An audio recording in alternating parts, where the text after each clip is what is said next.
That's another brick turning Thank you, right here God. after Thank you, God. Pennsylvania. Thank you, That God. very crucial swing state went to Donald Trump's column. Now Wisconsin, and very likely we will see Michigan as Thank well. you, These God. three Thank you, swing God. states God in the bless. Great Lakes Thank region you, God. often all go the same direction. It looks as if in 2024 they will all Magnificent. go Republican Magnificent. to Donald Trump. We have been Everybody traveling this is state now all he's going week. to be We've been friends. speaking with voters. Those also And there are enemies clues here. become As soon friends as you now. leave these large cities, you see the support, the yard signs.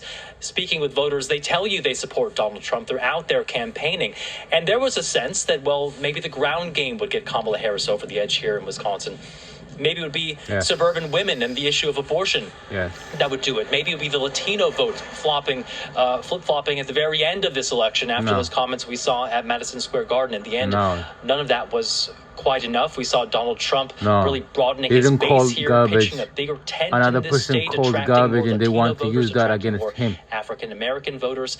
And in the end, it was a margin a bit bigger than what Joe Biden won in this state, about double, about 40,000 votes or so, putting Donald Trump over the edge. A comfortable victory. We've been anticipating this moment for some hours Yes. now. It is now official. Yes. After we get those results from the city of Milwaukee. You mentioned the historic nature of this. Donald Trump will become the oldest president-elect in the country's history, one of the first since 1800s to be sent to office in 2 non-consecutive terms. And It doesn't now matter. It's not about Republicans being in this old. state and across the nation It's can about being officially faithful. really celebrate that.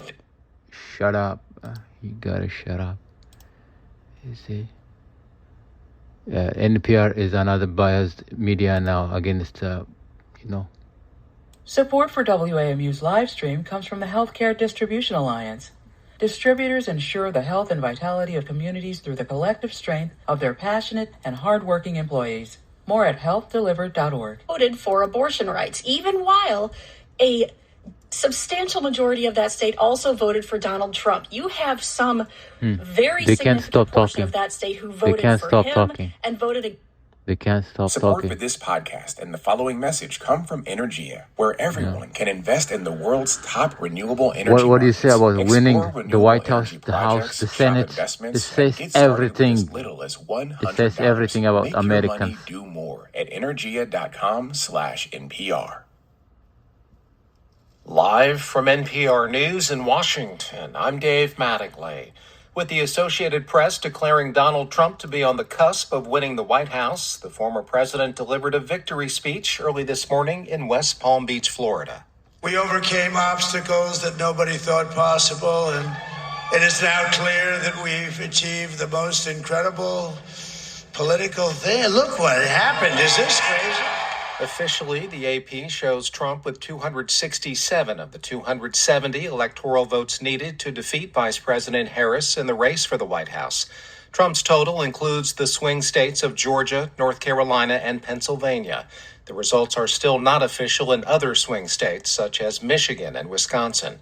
On the same convention center stage as Trump, his Republican running mate, Senator J.D. Vance of Ohio, described the results as the greatest political comeback in the history of the country. At Harris's Democratic Watch Party on the campus of Howard University in Washington, the vice president's campaign co-chair, Cedric Richmond, addressed supporters last night, advising them to go home and to be patient. We still have votes to count. We still have states that have not been called yet. We will continue overnight to fight to make sure that every vote is counted. Howard University is Harris's alma mater. The vice president is expected to talk about the election results later today. She has not conceded. Loser. Republicans will retake control of the Senate in January as a result of Election Day contests. The GOP has flipped 2 Senate seats. One of them is in Ohio, where Republican challenger Bernie Moreno defeated Democratic incumbent Senator Sherrod Brown, according to the AP. Good. NPR's Barbara Sprunt has more. This marks a major victory for Republicans, who now have enough seats to control the Senate. Marino, a former car dealership owner, received the endorsement of former President Donald Trump and tried to link Brown to national Democratic figures. The race was essentially a dead heat ahead of the election, one of the tightest of toss-up races in the country. Both parties invested historic levels of spending, pouring hundreds of millions of dollars into the state that was considered the nexus of the battle for control of the Senate.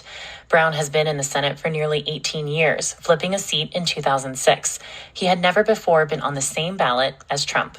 Barbara Sprent, NPR News, Washington.